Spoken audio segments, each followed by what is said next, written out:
नमस्कार दोस्तों, आज हम महाशिवरात्रि के बारे में जानेंगे।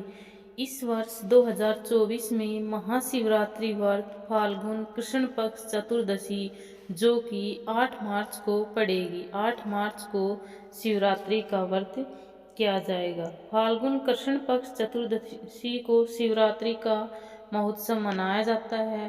त्रयोदशी को एक बार भोजन करके चतुर्दशी को दिन भर अन्न ग्रहण नहीं करना चाहिए। काले तिलों से स्नान करके रात्रि में विधिवत शिव पूजन करना चाहिए। शिव जी के सबसे प्रिय पुष्पों में मंदार, कनेर, बेलपत्र तथा मोलसरी हैं, किंतु पूजन विधान में बेलपत्र सबसे प्रमुख है। शिव जी पर पका आम चढ़ाने से विशेष फल प्राप्त होता है। शिवलिंग पर चढ़ाए गए पुष्प, फल, जल को कभी भी ग्रहण नहीं करना चाहिए। शिवरात्रि कथा। प्राचीन समय में एक नरसंस बहेलिया था जो नित्य प्रति अनगिनत निरपराध जीवों को मारकर अपने परिवार का पालन पोषण करता था। एक बार पूरे जंगल में विचरण करने पर भी जब उसे कोई सावक न मिला, वह क्षुधातुर एक तालाब के किनारे रहने लगा। उसी स्थान पर एक बेल वृक्ष के नीचे शिवलिंग स्थापित था। बहेलिया उसी वृक्ष की शाखा पर चढ़कर अपनी आवास स्थली बनाने लगा और बेल पत्रों को तोड़ता हुआ शिवलिंग पर रखता गया।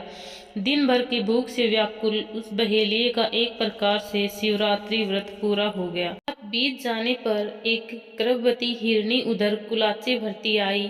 उसे देखते ही बहेलिये ने निशाना लगाया। झिझकती व्याकुल हिरनी दीनवाणी से बोली, हे व्याध, मैं अभी गर्भवती हूँ, प्रसव बेला भी समीप है, इसलिए इस समय मुझे मत मारो।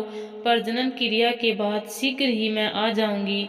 बहेलिया ने उसकी बातें मान ली। थोड़ी देर बीत जाने के बाद एक दूसरी मर्गी उस स्थान पर आई। पुनः बहेलिये के निशाना साधते ही उस मर्गी ने भी निवेदन किया, मैं अभी ऋतु क्रिया से निवर्ष कामा हूँ, इसलिए मुझे पति समागम करने दीजिए, मारिए नहीं।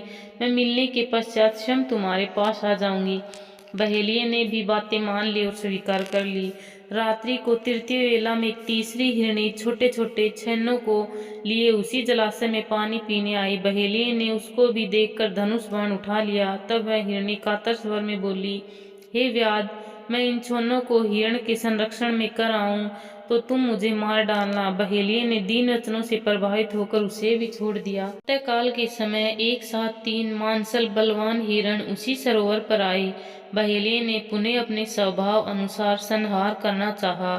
ये क्रिया देखते ही हिरण व्याध ने से प्रार्थना करने लगे, हे व्याधराज, मुझसे पूर्व आपने आने वाली 3 हिरणियों को यदि मारा है तो मुझे भी मारिए, अन्यथा उन पर तरस खाकर छोड़ दिया है तो मुझे भी छोड़ दीजिए। उनसे मिलकर आने पर मारना, मैं ही उनका सहचर हूँ। हिरण की करुणामयी वाणी सुनकर बहेलिये ने रात भर की बीती बात कह सुनाई तथा उसे भी छोड़ दिया। दिन भर उपवास, पूरी रात जागरण तथा शिव प्रतिमा पर बेलपत्र चढ़ाने के कारण बहेलिये में आंतरिक सुचिता आ गई। उसका मन निर्दयता से कोमल में ऐसा बदल गया कि हिरण परिवार को लौटने पर भी न मारने का निश्चय कर लिया। भगवान शंकर के प्रभाव से उसका हृदय इतना पवित्र तथा सरल हो गया कि वह पूर्ण अहिंसावादी बन गया। उधर हिरणियों से मिलने के पश्चात हिरण ने बहेलिये के पास आकर अपने सत्यवादी का परिचय दिया। उनके सत्याग्रह से प्रभावित होकर व्याध अहिंसा परमो धर्म का पुजारी हो गया। उनकी आंखों से आंसू छलक आए तथा पूर्ववर्त कर्मों पर पश्चाताप करने लगा। इस पर स्वर्ग लोक से देवताओं ने व्याध की सराहना की तथा भगवान शंकर ने 2 पुष्प विमान भेजकर बहेलिये तथा मृग परिवार को शिवलोक का अधिकारी बनाया। इस प्रकार अगर कोई भी भगवान शिव को सच्चे मन से याद करते, पूजा प्रार्थना करते हैं तो उनकी सभी मनोकामना शिवजी भगवान अवश्य ही पूर्ण करते हैं। ओम नमः शिवाय।